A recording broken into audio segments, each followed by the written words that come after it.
The flames reached toward the night sky like hungry fingers, consuming everything they touched. The manor house that had stood for 3 generations crackled and groaned as fire ate through its grand pillars and expensive draperies. But what made witnesses freeze in horror was not the destruction itself. It was the silhouette of a man standing before the inferno, torch held high, his face illuminated by the orange glow of righteous fury. Josiah Turner had returned, and he had brought judgment with him. The question was not why he had come back, but how far would he go to erase the empire built on the backs of his people. Before we carry on, please hit the subscribe button to make my day and let me know where you are watching from in the comments. The story begins 6 months earlier, on a humid June morning in 1842 when the sun had barely crested the tobacco fields of Ashwood Plantation in southern Maryland. Josiah Turner stood in the pre-dawn darkness, his calloused hands gripping the handle of a hoe that had been worn smooth by years of labor. At 27 years old, his body bore the marks of bondage, scars that crisscrossed his back like a road map of suffering, muscles hardened by endless toil under the merciless sun. His dark eyes surveyed the fields that stretched before him, row after row of tobacco plants that would make his owner wealthy while Josiah himself owned nothing. Not even his own body. Not even his own future. The air was thick with moisture, promising another sweltering day of back-breaking work. Josiah could hear the other enslaved workers beginning to stir in their quarters. The small wooden structures that housed families in cramped, airless rooms. He had been awake for hours, unable to sleep, his mind churning with thoughts that had been growing louder and more insistent with each passing day. Freedom was not just a dream anymore, it was becoming a necessity, a burning need that consumed his every waking moment. Master Edward Ashwood owned 230 acres of prime Maryland farmland and 43 human beings whom he considered his property. The Ashwood family had built their fortune over 3 generations, starting with Edward's grandfather who had purchased the land for a mere $3,000 in 1778. Now the estate was worth over $80,000, and the manor house stood as a testament to that accumulated wealth. 3 stories of white-painted brick, with tall windows that gleamed in the sunlight, surrounded by gardens that required the constant attention of 4 enslaved workers just to maintain their manicured appearance. Josiah had been born on this plantation, delivered by his mother Dinah in a small cabin on a freezing January night. His father, a man named Isaiah who had been sold away when Josiah was only 5 years old, had taught him in those brief early years to read the stars, to understand the rhythms of nature, and most importantly, to never accept the chains that bound them as natural or right. Those lessons had planted seeds that took years to grow, but now they had blossomed into something dangerous and unstoppable. The overseer, a cruel man named Silas Rutherford, made his rounds at dawn, his boots crunching on the gravel path between the slave quarters and the main house. Rutherford was a wiry man with a weathered face and cold gray eyes that seemed to take pleasure in finding fault. He carried a whip coiled at his belt and was quick to use it for the smallest infractions. Josiah had felt that whip more times than he could count. Most recently, just 2 weeks ago, when he had been caught teaching young Benjamin, a boy of 10, to recognize letters scratched in the dirt. Literacy was forbidden for the enslaved, a law enforced with violence because knowledge was power, and power threatened the entire system that kept some men free and others in chains. But Josiah's father had passed on what little he knew, and Josiah could not let that knowledge die with him. He taught in secret, using whatever materials he could find, knowing that each lesson was an act of rebellion that could cost him dearly. On this particular morning, Rutherford seemed more agitated than usual. He shouted orders with unusual vehemence, his voice cutting through the humid air like a blade. There were rumors spreading through the quarters about an uprising that had been discovered on a plantation 30 miles north, whispers of attempted escapes and brutal punishments. The white planters were on edge, seeing threats in every shadow, suspicious of every gathering of more than 2 enslaved people. Josiah worked through the morning, his hoe rising and falling in a steady rhythm that was second nature after years of labor. The sun climbed higher, turning the fields into a furnace where the heat shimmered in visible waves above the tobacco plants. Sweat poured down his face and back, soaking through his thin cotton shirt. Around him, other workers moved through their own rows, heads down, focused on their tasks. Conversation was minimal during work hours. Rutherford did not tolerate idleness or what he called unnecessary chatter. By midday, when the sun was at its peak and the heat had become nearly unbearable, the workers were allowed a brief rest. They gathered in the shade of a massive oak tree at the edge of the field, sharing water from a wooden bucket and the meager lunch of cornbread and salt pork that had been provided. It was during this brief respite that Josiah noticed the new arrival. Her name was Ruth, and she had been purchased just 3 days earlier at an auction in Baltimore. Master Ashwood had paid $900 for her, a steep price that suggested she had valuable skills. Ruth was perhaps 25 years old, with intelligent eyes and hands that bore calluses not from field work, but from different labor.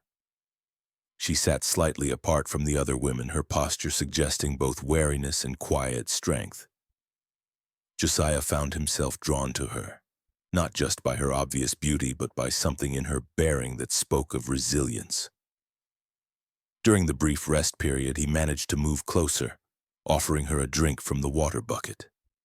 Their eyes met, and in that moment something unspoken passed between them, a recognition of kindred spirits who refused to be broken by their circumstances. Ruth spoke softly, her voice barely above a whisper. She had been separated from her husband and 2 children, sold to pay off her previous master's gambling debts. The pain in her voice was raw and fresh, a wound that would never fully heal. She had worked in her former master's house, cooking and managing the household, which explained her higher price. But here at Ashwood Plantation, she would work the fields like everyone else, at least until her skills could be properly assessed and reassigned. As the days passed, Josiah and Ruth found small moments to talk. She told him about the network of people working to help the enslaved reach freedom in the North, carefully coded conversations that she had overheard while serving meals in her previous household. She spoke of a woman named Harriet who was leading people to freedom, though she had to be careful with names and details. Ruth herself had never attempted escape because of her children, but now that she had been torn from them anyway, she felt a dangerous emptiness that made her willing to take risks she never would have considered before. These conversations awakened something in Josiah that had been dormant for too long. He had dreamed of freedom, yes, but dreams were cheap when you had no path to make them real. Now, with Ruth's knowledge and his own growing determination, escape began to feel less like fantasy and more like possibility. They began to plan in whispers during the brief moments when Rutherford's attention was elsewhere, gathering information, studying the rhythms of the plantation, identifying the best routes through the woods that bordered the property. The turning point came on a stifling August evening when Josiah witnessed something that would cement his resolve to escape. A young man named Marcus, barely 18 years old, had been caught trying to run away. He had made it only 5 miles before being tracked down by dogs and dragged back to face punishment. Master Ashwood ordered all the enslaved workers to gather in the yard to witness what happened to those who tried to flee. Marcus was tied to a post, his shirt torn from his back. Rutherford wielded the whip with practiced cruelty, each strike tearing into flesh, while Ashwood watched from the porch of his manor house, sipping bourbon and showing no more emotion than if he were watching someone chop wood. The other slaves were forced to stand and watch, forbidden to look away, meant to internalize the lesson that escape was futile and defiance would be punished without mercy. Josiah stood rigid, his hands clenched into fists so tight that his nails drew blood from his palms. He counted 39 lashes before Marcus's screams turned into whimpers and then silence as he lost consciousness. The sound of the whip cutting through air and then flesh, the sight of blood running down the young man's back, the smell of fear and suffering that hung in the humid evening air. All of it burned into Josiah's memory with searing clarity. That night, lying on his wooden pallet in the small cabin he shared with 3 other men, Josiah made his decision. He would not wait any longer. He would not spend another year, another month, another week living under the boot of men who viewed him as livestock. The risk of escape was enormous, he knew. If caught, he would face punishment far worse than what Marcus had endured. But the risk of staying, of allowing his spirit to be slowly crushed until he became the obedient slave that Ashwood wanted him to be, that risk felt even greater. He began his preparations with the methodical patience of a man who understands that one mistake could cost him everything. He stole small portions of food whenever the opportunity arose, hiding cornbread and dried meat in a hole he had dug beneath the floorboards of his cabin. He fashioned a crude pack from a piece of burlap sacking. He studied the patrol schedules, noting when the white men who rode the roads looking for runaways were most active and when the gaps in their coverage appeared. Ruth became his confidant and ally. She could not come with him, she told him with tears in her eyes, because she could not abandon the possibility that she might one day be reunited with her children. But she supported his plan and helped him prepare, sharing what she knew about safe houses and the code words that might identify friends along the Underground Railroad. She gave him a small iron nail that she had filed to a sharp point, a weapon that might save his life if he encountered trouble. The night Josiah chose for his escape was moonless and overcast, the darkness so complete that he could barely see his hand in front of his face. He waited until well after midnight, when even the most vigilant watchers would be fighting sleep. He left behind everything except his small pack of provisions, the sharpened nail, and the clothes on his back. There were no goodbyes, no last looks at the place where he had spent every day of his 27 years. He simply slipped away into the darkness, moving with the silent grace of a man who had spent his entire life learning to make himself invisible. The woods were dense and threatening, filled with sounds that made his heart race.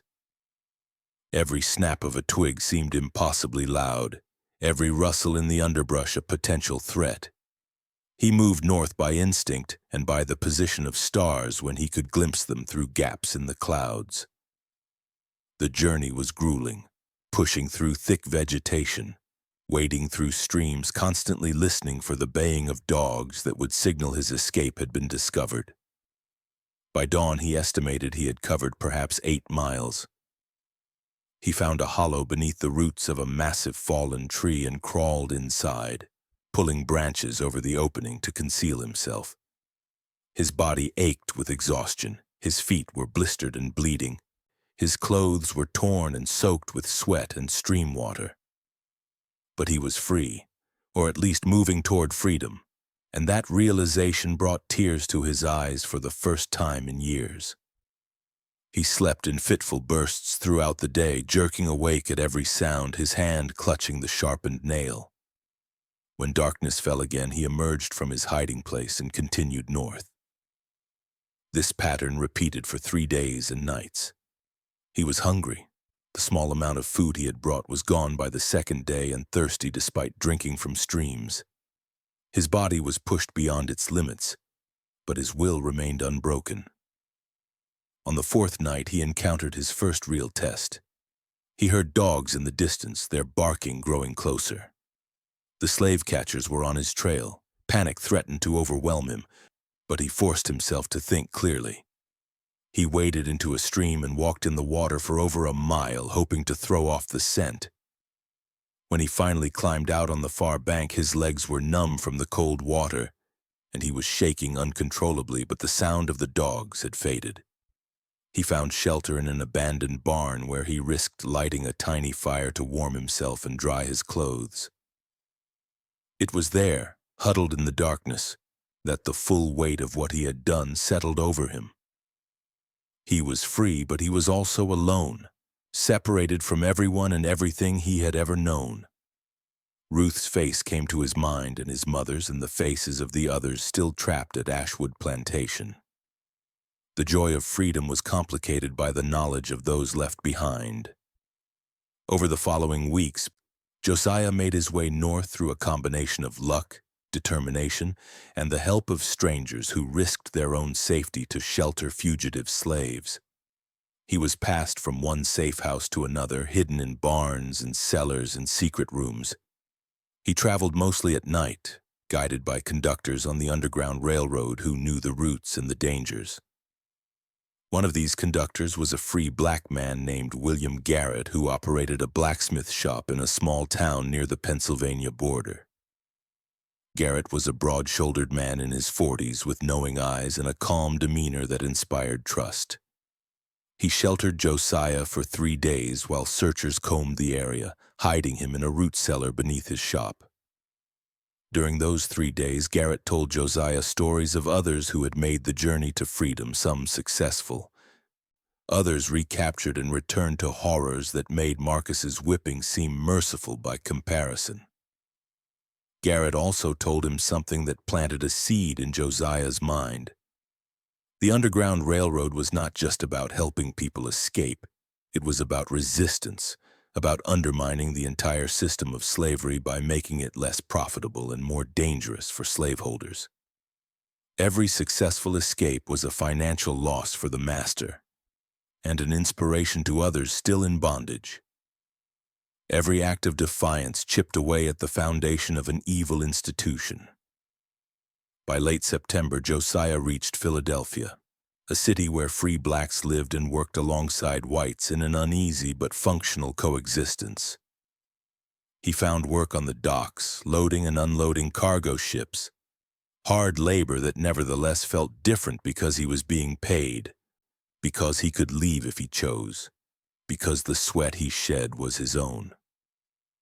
He rented a small room in a boarding house run by a woman named Clara who asked no questions about his past. Freedom, he discovered, was more complicated than he had imagined. Yes, he could walk the streets without fear of the whip. Yes, he could earn money and decide how to spend it. But he was also isolated, cut off from the community and culture of the plantation. Living among strangers in a bustling city that often felt hostile to his presence. The free blacks of Philadelphia had their own hierarchies and prejudices, and a newly arrived fugitive slave was at the bottom of the social ladder. The nightmares began about a month after his arrival in Philadelphia. He would wake in the darkness, heart pounding, convinced he could hear Rutherford's voice or the baying of the dogs. He would dream of Ruth and his mother, dream of the others still trapped at Ashwood Plantation, and wake with a sense of guilt so profound it made his chest ache. What right did he have to be free while they remained in chains? He tried to immerse himself in his new life, working long hours, exploring the city, attending meetings at the African Methodist Episcopal Church where free blacks gathered to worship and discuss the issues of the day. It was at one of these meetings that he first heard a firebrand speaker named Frederick Douglass, himself a former slave, speaking about the moral imperative to not just escape slavery but to actively work to destroy it. Douglass's words resonated with something deep inside Josiah. The speaker argued that those who had escaped had a duty to those left behind, a responsibility to use their freedom not just for personal comfort, but for the liberation of all. He spoke of slavery as a sin that stained the entire nation, a cancer that would eventually destroy America if it was not cut out.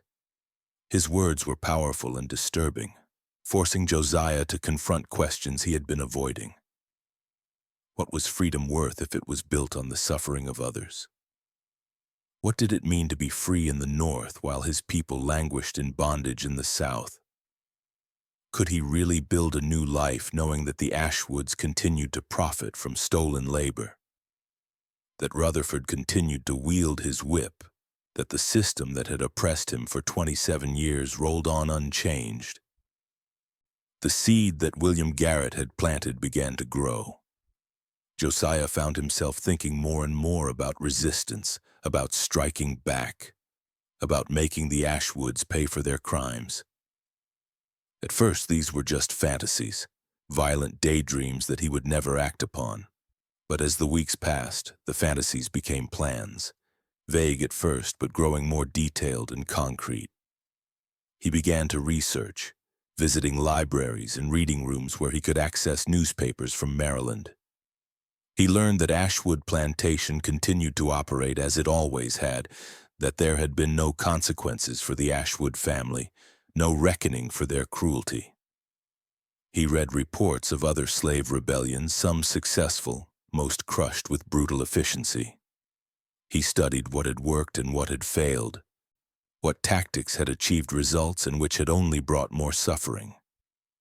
By November, Josiah had made a decision that would define the rest of his life. He would return to Ashwood Plantation, not to free the slaves, he knew that was beyond his capabilities as one man, but to strike a blow that could not be ignored. He would destroy the source of the Ashwood family's wealth and power. He would burn it all to the ground. The plan was insane, he knew that. The risk of being captured was enormous, and if caught, he would face execution. But the more he thought about it, the more right it felt. The Ashwoods had taken everything from him, his childhood, his family, his dignity, 27 years of his life. They owed him a debt that could never be repaid, but he could at least balance the scales in some small way. He spent the next 3 weeks preparing. He saved every penny he could from his dock work, eventually accumulating about $14, enough for supplies and travel. He purchased a flint and steel, a small knife and cloth that could be soaked in oil for torches. He studied maps of Maryland, plotting a route that would take him back to Ashwood Plantation while avoiding major towns and roads where slave catchers might be active. On the 1st of December, as winter began to settle over Philadelphia with cold rain and gray skies, Josiah said goodbye to the few acquaintances he had made, telling them he was moving to New York to find better work. Clara, his landlady, looked at him with sad, knowing eyes and told him to be careful, that the world was a dangerous place for a man like him. He wondered if she suspected the truth. But she asked no questions and he offered no explanations.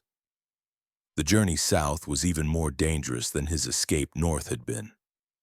He was traveling back toward the very place where he was wanted as a fugitive, where his description would be known and rewards would be offered for his capture. He traveled mostly at night, avoiding contact with anyone when possible. The winter weather was harsh, with freezing rain and occasional snow that made travel miserable, but also provided cover. It took him nearly 3 weeks to make the journey, moving slowly and carefully, sleeping in abandoned buildings and forests, stealing food when necessary. By the time he reached the familiar woods surrounding Ashwood Plantation in late December, he was gaunt and exhausted, his clothes were ragged, his body pushed to its absolute limits. He spent 2 days observing the plantation from the cover of the woods, noting the routines, the schedules, the movements of the overseers and the enslaved workers. Everything looked exactly as it had when he left 6 months earlier. The same brutal rhythms, the same oppressive atmosphere, the same casual cruelty. He spotted Ruth working in the fields and felt a surge of emotion so powerful it nearly overwhelmed him. He wanted to reveal himself to her, to let her know he had not forgotten, but he forced himself to remain hidden. What he was about to do would put her and everyone else at risk, and he could not afford any complications. On the evening of December 23, 1842, Josiah made his final preparations. He soaked strips of cloth in oil he had carried in a small bottle, wrapping them around sturdy branches to create torches. He waited until well after midnight, until the moon had set and the darkness was complete. The manor house loomed before him, its white walls ghostly in the starlight, a monument to wealth built on human suffering. He approached the slave quarters first. This was the most difficult part of his plan and the one that troubled his conscience most. He moved from cabin to cabin, quietly waking the people inside, urgently whispering warnings to get out, to run toward the woods. That fire was coming. Some recognized him and stared in shock. Others were too confused and frightened to react. He worked as quickly as he dared, knowing that every moment increased his risk of discovery. Ruth was in the third cabin he reached. When she saw him, her eyes went wide with disbelief and fear. He pressed a finger to his lips, then quickly explained what was about to happen. She grabbed his hand, squeezing it hard, tears streaming down her face. She wanted to speak, but words seemed inadequate for the moment. He told her to gather the others, to get everyone away from the buildings, to run for the woods and not look back. She nodded, understanding, and began waking the others in her cabin with urgent whispers. Josiah gave them 15 minutes to flee, counting the seconds in his head while crouched in the shadow of the tobacco barn. He could hear confused voices, the sound of people hurrying through the darkness, but no alarm had been raised yet. When his internal count reached the 15-minute mark, he lit the first torch. The flame caught immediately, burning bright and hot. He touched it to the nearest slave quarter, a small wooden structure that had housed families for 3 generations. The dry wood caught quickly, flames racing up the walls and across the roof with frightening speed. He moved to the next building and the next, lighting each one in turn, creating a chain of fires that illuminated the night with hellish orange light. The alarm was raised when the 4th building caught fire. He could hear shouting from the manor house, people running, confusion spreading. But Josiah was already moving toward his primary target. He crossed the open ground between the slave quarters and the manor house with his torch held high, feeling exposed but beyond caring about his own safety now. The manor house, that symbol of Ashwood wealth and power, stood before him. 3 stories of elegant architecture, expensive furnishings, artwork, and luxuries purchased with blood money. He approached the back entrance, the door that led to the kitchen where Ruth and others had prepared meals for the Ashwood family. He tried the handle and found it unlocked. Kitchen slaves had to be able to come and go at all hours. Inside, the house was dark and quiet, though he could hear shouting and footsteps from the upper floors as the family responded to the fire outside. Josiah moved through the kitchen, touching his torch to curtains, to tablecloths, to anything that would burn. The fire spread with satisfying speed, hungry flames consuming the trappings of wealth. He moved deeper into the house, into the grand parlor where Master Ashwood entertained guests, where deals were made and profits counted. He lit the drapes, the furniture, the expensive rugs imported from Europe. The heat was becoming intense, smoke beginning to fill the rooms, but still he continued, driven by a fury that had been building for 27 years. He heard footsteps on the stairs, someone coming down. He ducked into a side room as Edward Ashwood himself appeared, dressed in his night clothes, coughing from the smoke. Their eyes met across the burning room, and Josiah felt a moment of pure satisfaction as recognition and fear crossed his former master's face. Ashwood shouted something, but Josiah could not hear it over the roar of the flames. He turned and ran toward the back of the house, knowing he had only moments before the place became an inferno. He burst out through the kitchen door, his torch still in hand, and ran toward the open ground in front of the manor house. The scene before him was chaos. The slave quarters were fully engulfed in flames, towers of fire reaching toward the sky. People were running in all directions, some fighting the fires with buckets of water in a futile effort, others simply fleeing into the darkness. Josiah stood in the open, his silhouette clear against the burning buildings, his torch held high above his head. He wanted them to see him. He wanted Ashwood and Rutherford and anyone else who had profited from slavery to know who had brought this destruction upon them. He wanted the enslaved workers to see that resistance was possible, that the masters were not invincible, that the system could be challenged and hurt. Behind him, the manor house was fully ablaze now, flames shooting from the windows, the roof beginning to collapse. The heat was so intense that Josiah had to back away, shielding his face with his arm. The roar of the fire was deafening, punctuated by the crashes of falling timbers and shattering glass. He saw Rutherford emerge from one of the outbuildings carrying a rifle.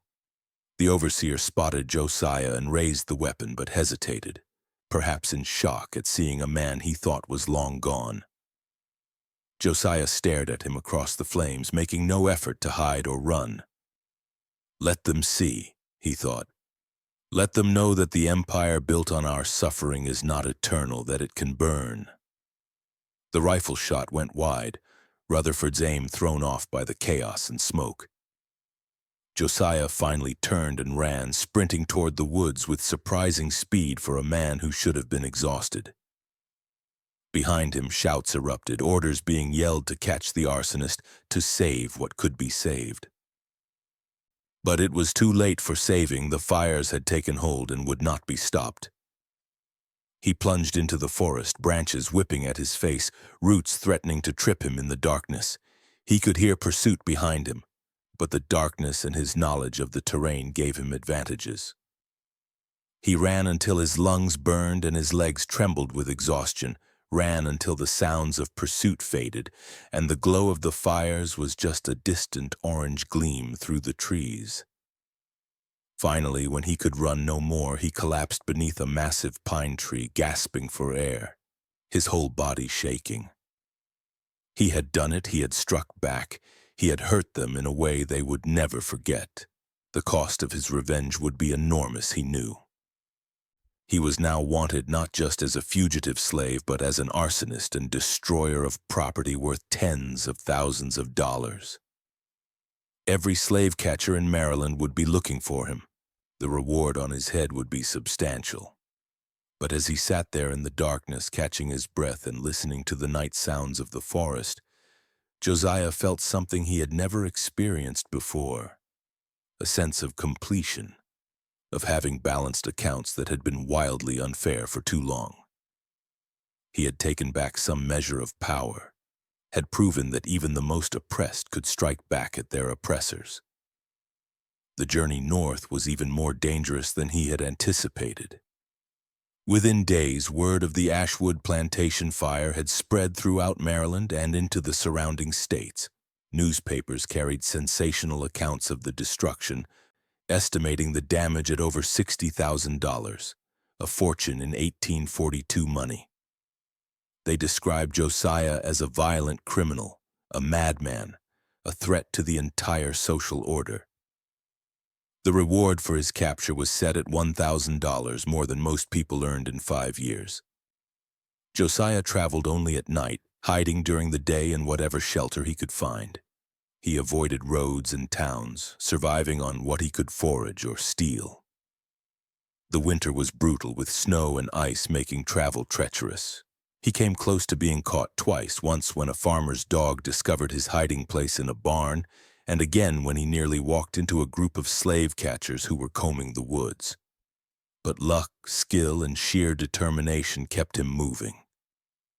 He made contact with the Underground Railroad again, finding conductors who were willing to help despite the enormous risk his presence represented. They moved him quickly through their network, understanding that his capture would be used as an example to frighten others who might consider resistance. By early February of 1843, Josiah reached Philadelphia once again. But he could not stay there. The city was too obvious a destination, and too easy for slave catchers to search. Instead, he continued north to New York and then to a small community of free blacks in upstate New York, where he could disappear among people who asked no questions about anyone's past. He found work as a laborer, using a different name, keeping to himself as much as possible. But word of what he had done spread through the network of free blacks and abolitionists. His story became legend, enhanced and embellished with each retelling. They said he had freed all the slaves at Ashwood Plantation, which was not true. They said he had confronted Edward Ashwood in single combat, which was an exaggeration. They said he had vanished into the flames like a spirit of vengeance, which was poetic but inaccurate. But the core truth remained. One man, armed only with determination and a torch, had struck a blow against the institution of slavery that resonated far beyond the physical damage he had caused. The image of Josiah silhouetted against the burning plantation became a symbol of resistance, a reminder that the oppressed were not powerless, that the system could be challenged. The impact on Ashwood Plantation was devastating. Without the manor house and with most of the slave quarters destroyed, the operation of the plantation became extremely difficult. Edward Ashwood, who lost not just buildings but also account books, deeds, and important papers in the fire, found himself in severe financial trouble. The insurance on the buildings covered only a fraction of the loss, and without proper documentation of his property claims, including his ownership of the enslaved workers, his legal position was complicated. Several of the enslaved people took advantage of the chaos to escape during the fire, following Josiah's example and fleeing into the woods. Among them was Ruth, who made her way north with the help of conductors on the Underground Railroad, eventually reaching Canada, where she would spend the rest of her life as a free woman. The destruction of the plantation records made it difficult for Ashwood to prove his ownership and pursue their return. Within a year, Edward Ashwood was forced to sell what remained of the plantation to pay his debts. The property was broken up and sold in pieces, the grand estate that had stood for 3 generations reduced to scattered farmland worked by tenants. The Ashwood family name, once prominent in Maryland society, became associated with the humiliation of being bested by one of their former slaves. Josiah himself lived for another 43 years, though details of his later life are scarce. He never returned to Maryland, never risked recapture. He remarried to a woman named Sarah, who was herself a former slave, and they had 4 children together. He worked various jobs, moving from town to town in the northern states, always careful to maintain his anonymity. But among the community of former slaves and abolitionists, his real identity was known and celebrated. He was invited to speak at anti-slavery meetings, though he always declined, preferring to let his actions speak for themselves. He donated money when he could to the Underground Railroad and to organizations working to end slavery. He remained humble about what he had done, insisting that he was just one man who had done what any person with courage might do when pushed far enough. The story of Josiah Turner and the burning of Ashwood Plantation lived on, growing and changing as stories do. In some versions, he became a heroic figure larger than life, a warrior who single-handedly struck down the slave power. In others, he was a cautionary tale of the violence that the institution of slavery provoked. But in all versions, he represented something essential and true about the human spirit's refusal to accept injustice, about the lengths to which people will go when their basic dignity and humanity are denied. The night of the fire was witnessed by dozens of people, enslaved and free alike. Their accounts varied in details but agreed on the central image that would define Josiah's legacy. A solitary figure standing before an inferno of his own making. Torch raised high, silhouetted against flames that consumed not just buildings but symbolized the burning away of an evil system. In that moment, he was not just Josiah Turner, runaway slave. He was righteous fury given form. He was resistance incarnate. He was the fire that would eventually consume the entire institution of slavery. The Civil War would not begin for another 18 years, but the sparks that would ignite that conflict were already being scattered by men and women like Josiah, who refused to accept bondage, who fought back in whatever ways they could, who understood that some things were worth any risk, any sacrifice. His act of destruction, born from personal rage and a lifetime of suffering, became part of a larger pattern of resistance that would eventually help bring down the entire slave system. Historians debate the practical impact of individual acts of resistance like Josiah's burning of Ashwood Plantation. Some argue that such actions, while emotionally satisfying, did little to actually end slavery, and may have even hardened the positions of slaveholders. Others contend that each act of resistance, no matter how small, contributed to undermining the institution and inspiring others to resist. But for the people who heard the story, for the enslaved workers who whispered about it in their quarters at night, for the free blacks who celebrated it in their churches and meeting halls, the practical calculus mattered less than the symbolic power. Josiah's story said that you did not have to accept injustice, that you could fight back, that even the most oppressed person had agency and the capacity for action. In 1865, when the 13th Amendment to the Constitution finally abolished slavery throughout the United States, Josiah was 68 years old.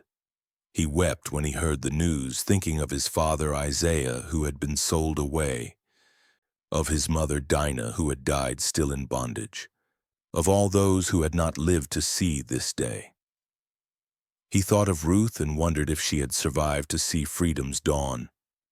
He thought of young Marcus, who had been whipped for trying to escape, and hoped the young man had somehow found his way to freedom as well. Josiah Turner died in 1886 at the age of 71. In a small house in upstate New York, surrounded by his children and grandchildren, all of them born free. His last words, according to his daughter Rachel, who was at his bedside, were simple and profound. He said that he regretted nothing about the fire, that he would do it again without hesitation, that some things were worth burning down so that something better could be built in their place. His gravestone, paid for by his children, bore only his name and dates, with one additional line that he had requested before his death. It read, "He was not broken." Those 4 words summed up a life of resistance, a refusal to let bondage define him, a determination to strike back against injustice no matter the cost. The site of the former Ashwood Plantation is now a state park in Maryland. There is a small museum there that tells the story of the plantation, of slavery in Maryland, and of the fire that destroyed it. Josiah Turner's story is featured prominently based on the historical records that survived and the oral histories that were passed down through generations. Visitors can walk the grounds where the manor house once stood, where the slave quarters were located, where Josiah spent the first 27 years of his life in bondage. There is a memorial at the site, a bronze statue depicting a man holding a torch high above his head, his face turned toward the sky. The plaque at the base tells the story of Josiah Turner, the runaway who returned, the man who chose to fight back even when flight would have been safer. School children visit the site and learn about slavery, about resistance, about the complicated and painful history that shaped their country. The story of Josiah Turner reminds us that history is not just made by the famous and powerful, but by ordinary people who make extraordinary choices in extraordinary circumstances. It reminds us that every act of resistance, no matter how doomed it might seem, matters because it affirms human dignity and refuses to accept injustice as inevitable or unchangeable. Josiah's act of burning Ashwood Plantation did not end slavery. It did not free more than a handful of people. It did not change laws or shift political power. But it did something equally important. It demonstrated that the enslaved were not passive victims, that they had the capacity and will to fight back, that the system of slavery was vulnerable to resistance from within. The flames that consumed Ashwood Plantation on that December night in 1842 were more than just fire consuming wood and brick. They were a signal fire, a beacon to others still in bondage that resistance was possible. They were a cleansing fire, burning away the illusion that slavery was a stable and permanent institution. They were a warning fire, showing the slave-owning class that their power was not absolute and their property was not secure. And in the figure of Josiah Turner standing before that inferno with his torch raised high, we see something timeless and universal, the human spirit's refusal to be broken, the determination to fight back against oppression, the willingness to risk everything for dignity and freedom. His story, passed down through generations, continues to inspire and challenge us to consider what we would do when faced with fundamental injustice, what risks we would take, what we would be willing to burn down to make way for something better. The name Josiah Turner became synonymous with righteous fury, with the anger of the oppressed turned into action, with the fire that burns away evil even at great personal cost. His legacy lives on not just in history books and museums, but in the ongoing struggle for justice and equality that continues to this day. Every time someone stands up against injustice, every time someone risks their safety to fight oppression, every time someone refuses to accept the unacceptable, they walk in the footsteps of Josiah Turner and all those like him who understood that some things are worth fighting for no matter the consequences. As the sun set on his life in 1886, Josiah could look back and know that his moment before the flames had mattered, that his refusal to be broken had inspired others, that his act of destruction had become a symbol of hope and resistance that would outlive him by generations. The fire he lit that December night burned for only a few hours, but the light it cast continues to illuminate the path toward justice more than a century and a half later. And so we remember Josiah Turner not as a victim of slavery, but as a man who fought back, not as a passive sufferer, but as an active agent of his own liberation, not as a forgotten footnote, but as a symbol of resistance that continues to resonate. His story reminds us that change often comes through fire, that justice sometimes requires destruction before reconstruction, that the arc of history bends toward freedom only because people like Josiah are willing to bend it no matter the cost to themselves. The burning of Ashwood Plantation stands as a testament to the power of individual action, to the importance of resistance, and to the truth that no system of oppression is so strong that it cannot be challenged and ultimately destroyed. Josiah Turner, the runaway who returned, the man who brought fire and judgment to his former masters, deserves to be remembered not just for what he destroyed, but for what he represented. The unconquerable human spirit that refuses to accept chains, the righteous fury that says enough is enough, the courage to strike back even when victory seems impossible. The immediate aftermath of the fire sent shockwaves through Maryland's slave-owning society that extended far beyond the destroyed buildings and financial losses. In the weeks following the blaze, neighboring plantation owners increased their security measures dramatically, hiring additional overseers, implementing stricter curfews for enslaved workers, and organizing mounted patrols that rode the roads between plantations every night. The fear that gripped the planter class was palpable and telling. They understood that Josiah's act was not an isolated incident, but potentially the first spark of a larger conflagration. Newspapers throughout the South carried accounts of the fire, each article revealing the deep anxieties of a society built on an inherently unstable foundation.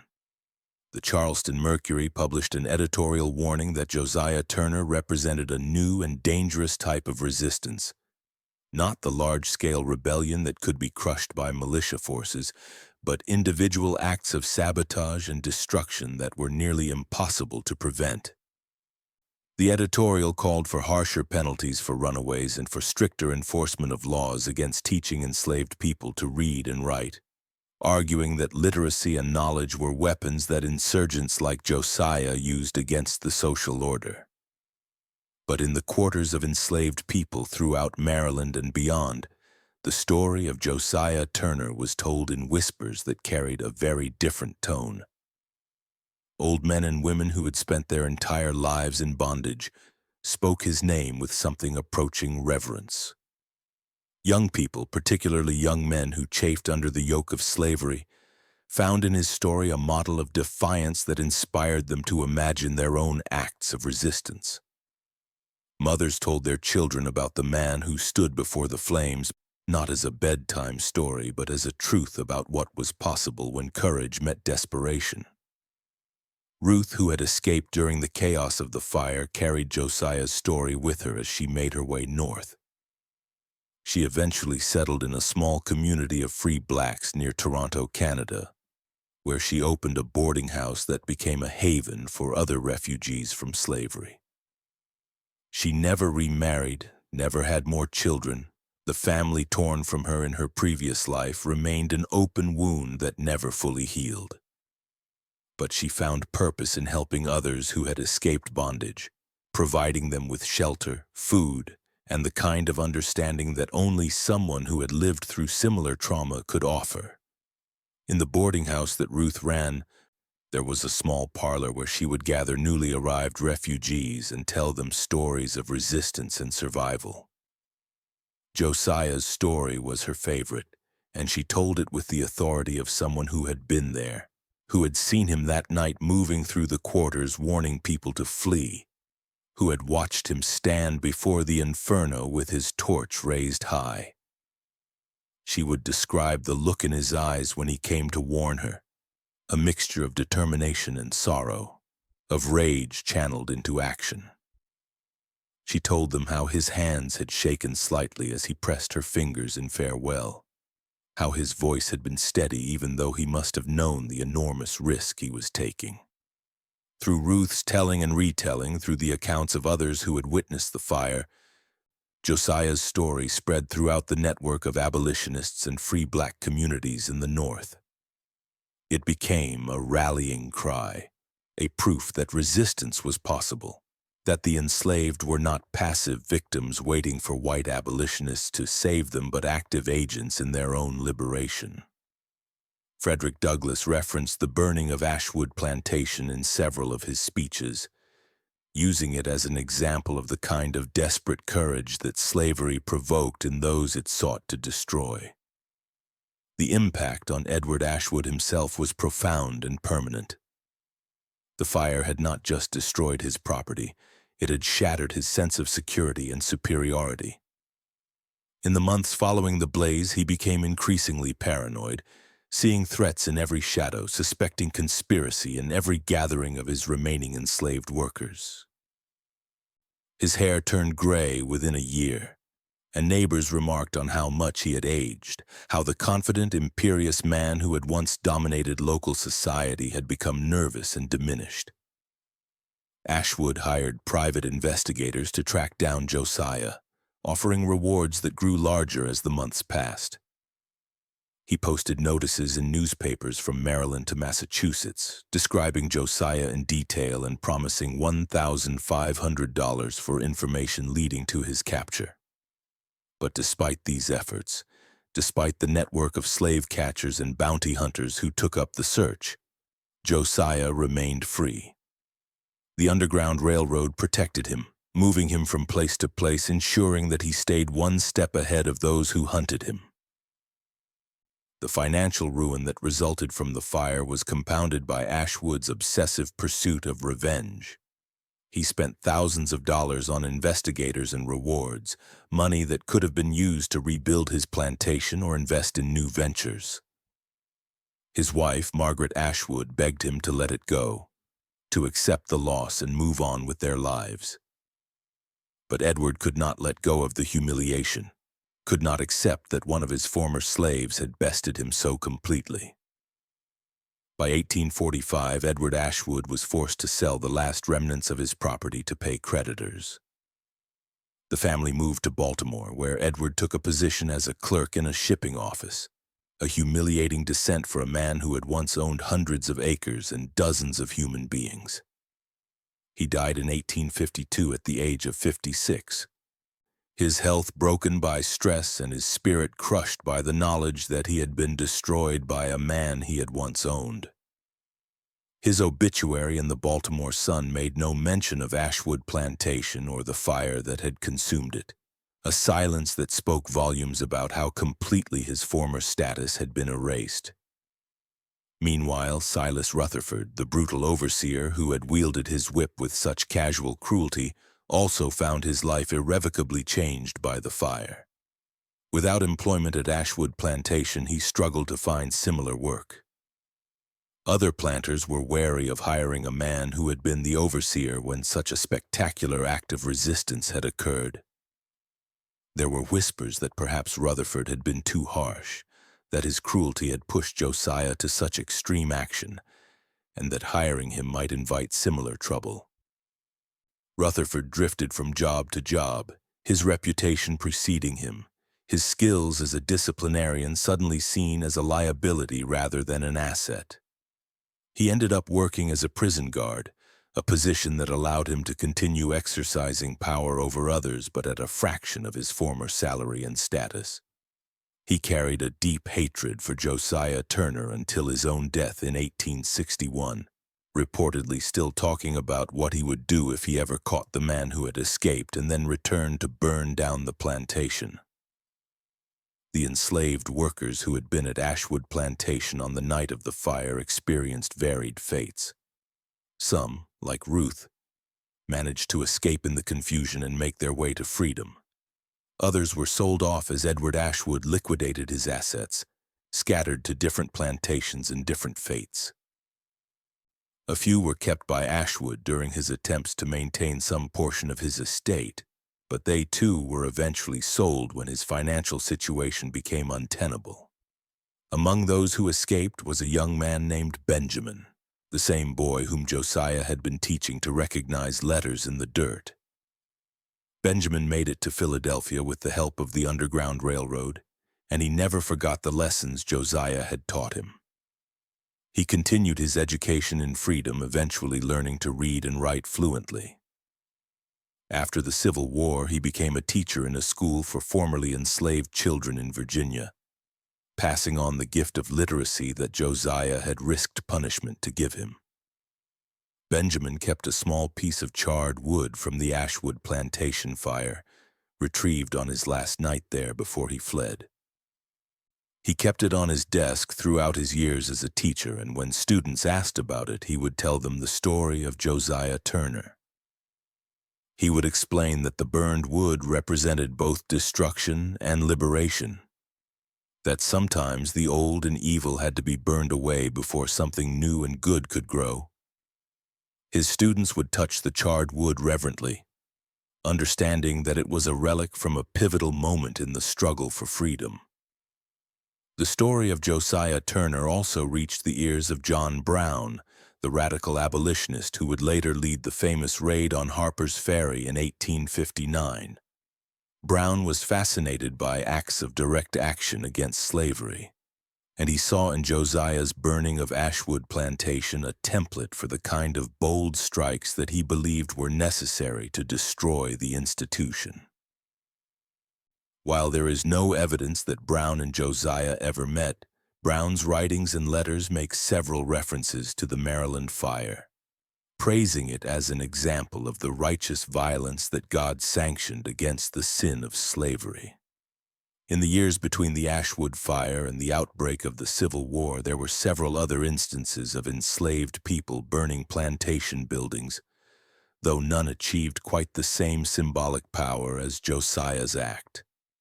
Historians have debated whether these later fires were directly inspired by Josiah's example or were independent acts of resistance, but the pattern was clear. The image of the burning plantation of enslaved people taking active and violent steps to destroy the source of their oppression had entered the collective consciousness of both the enslaved and their enslavers. Josiah himself lived quietly during these years, deliberately avoiding attention even as his legend grew. He moved several times, always staying in communities of free blacks where he could blend in and where people understood the importance of not asking too many questions about someone's past. He worked hard, saved his money, and tried to build the kind of stable life that had been denied him during his years in bondage. But the past was never far from his mind. In 1850, when the Fugitive Slave Act was passed, making it legal for slave catchers to pursue runaways even into free states and requiring citizens to assist in their capture, Josiah felt the old fear return. He had been free for 8 years by then, had built a life and a family. But the new law meant that his freedom was suddenly more precarious than ever.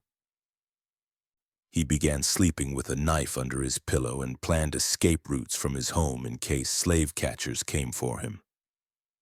The passage of the Fugitive Slave Act radicalized many in the North who had previously been indifferent to the plight of the enslaved.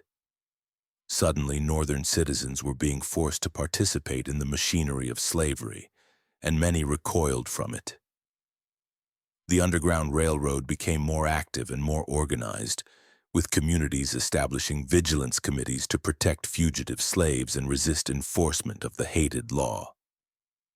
Josiah became involved with one such vigilance committee, though he remained in the background, never taking a public role that might expose his identity. He contributed money when he could and occasionally sheltered fugitives in his home, understanding that he had a duty to help others as he had been helped.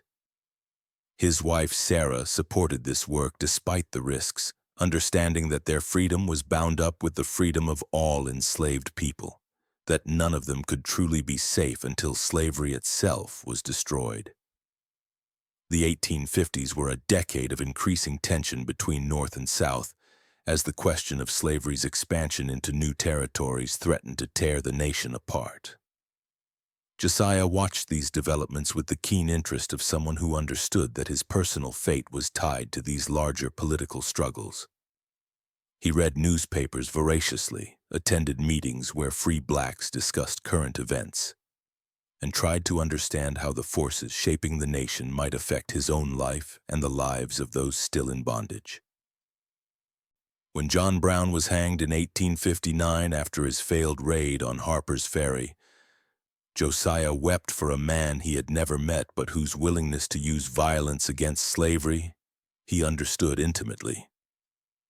He saw in Brown's execution a martyrdom that would inspire others, much as his own act of burning Ashwood Plantation had inspired resistance, though on a much smaller scale. He wondered if Brown had been afraid in his final moments, if he had doubted the rightness of his cause, or if he had gone to the gallows secure in the knowledge that he had struck a blow for freedom. The outbreak of the Civil War in 1861 brought a mixture of hope and fear to Josiah and others like him. Hope, because the war might finally destroy slavery. Fear, because if the South won, the institution of slavery might be strengthened and expanded, and fugitives like Josiah might face recapture and brutal punishment. He was too old by then to join the fighting. He was 46 when the war began, but he supported the Union cause in whatever ways he could, contributing money to aid societies and helping to recruit younger black men to join the Union Army when that became possible. When President Lincoln issued the Emancipation Proclamation in 1863, declaring that all enslaved people in rebel states were free, Josiah celebrated with his community but also understood the limitations of the proclamation. It was a war measure, not a guarantee of permanent freedom, and it only applied to areas still in rebellion. The work of truly ending slavery would require more than a presidential decree. It would require constitutional amendment and fundamental change in American society. The end of the war in 1865 and the passage of the 13th Amendment finally brought the permanent abolition of slavery that Josiah had dreamed of during those long years at Ashwood Plantation. He was 68 years old by then, his hair gray and his body worn by years of hard labor both in slavery and in freedom. But his mind remained sharp, and his spirit remained unbroken. In the final decades of his life, Josiah began to more openly acknowledge his past, though he never sought publicity or recognition. When younger people in his community learned that he was the Josiah Turner, the man who had burned Ashwood Plantation, they treated him with a respect that sometimes made him uncomfortable.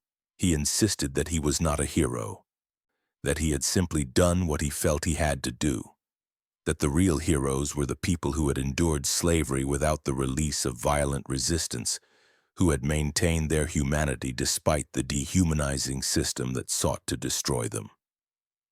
But to those who had lived through slavery and those who had been born in its shadow, Josiah represented something essential. He was proof that the enslaved had not been passive, that they had resisted in countless ways, that the system of slavery had required constant violence and surveillance to maintain precisely because enslaved people never stopped fighting against it in ways large and small. The burning of Ashwood Plantation was simply the most visible and dramatic of countless acts of resistance. Josiah's children and grandchildren grew up hearing stories of his life, though he was always more willing to talk about the everyday realities of slavery than about the night of the fire. He wanted them to understand the full humanity of the people who had been enslaved, to know about their small acts of kindness toward each other, their cultural practices that survived despite attempts to stamp them out, their determination to maintain family bonds even when the law did not recognize those bonds. He told them about his mother Dinah, who had sung songs in a language she had learned from her own mother, songs from Africa that connected them to a history and culture that predated their enslavement. He told them about the secret gatherings in the woods where enslaved people would worship according to their own traditions, beyond the oversight of white preachers who used Christianity to justify slavery. He told them about the networks of mutual aid and support that existed within the enslaved community, the ways people looked out for each other despite having so little to share. These stories were his legacy as much as the dramatic act of burning the plantation. He wanted his descendants to understand that resistance took many forms, that maintaining one's humanity and culture under conditions of extreme oppression was itself a form of resistance, that the everyday courage of survival was as important as the spectacular courage of violent rebellion. In 1884, 2 years before his death, Josiah was visited by a young journalist who was writing a book about resistance to slavery. The journalist had heard stories about Josiah and wanted to interview him, to get his first-hand account of the burning of Ashwood Plantation. Josiah was reluctant at first, but his daughter Rachel convinced him that his story needed to be preserved, that future generations should know the truth from his own words rather than relying on embellished legends. The interview took place over several days, with the journalist carefully recording Josiah's words. Josiah spoke about his childhood on the plantation, about his father's sale and his mother's grief, about the brutality of the overseers and the desperation that had driven him to escape. He spoke about his time in Philadelphia and the factors that had led him to return to Maryland with destruction in mind. He was honest about his motivations, acknowledging that his act had been driven as much by rage and a desire for revenge as by any higher principle of justice. But he also spoke about what he had learned in the years since the fire, about how his understanding of freedom and justice had evolved. He said that burning the plantation had been necessary for him personally, that it had allowed him to reclaim some measure of agency and dignity. But he also acknowledged that individual acts of vengeance, while satisfying, were not enough to dismantle systems of oppression. That required collective action, legal change, and a fundamental transformation of society. The journalist's book was published in 1885, and it brought Josiah's story to a wider audience. Readers across the country were moved by his account, by his honesty about his own motivations and his thoughtful reflections on the meaning of freedom. Some criticized him for the violence of his act, arguing that property destruction was wrong regardless of the circumstances. Others praised him as a hero of the abolitionist cause. Josiah himself remained largely indifferent to both the criticism and the praise, secure in his own understanding of what he had done and why.